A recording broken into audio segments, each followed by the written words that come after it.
శ్రీ మహావిష్ణువు యొక్క మనస్సుకి అంత ఖేదం కలిగినటువంటి అవతారం కూర్మావతారం. అంత బాధపడ్డాడు ఆయన. అక్కడతో పోలేదు.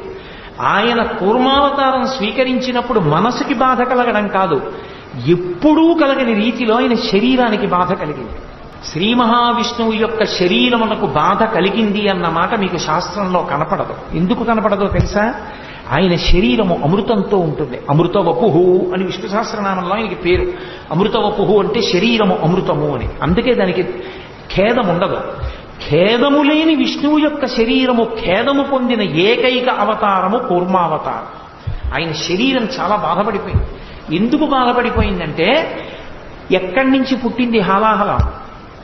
హాలాహలం పాలసముద్రం పైనుంచి పుట్టలేదు. ఆ పాలవెల్లి లోపల అప్పటికప్పటికి మంద రాగము తిరిగని చప్పుడు నిండెన జండము చెప్పిడిదే మధుని చెవులు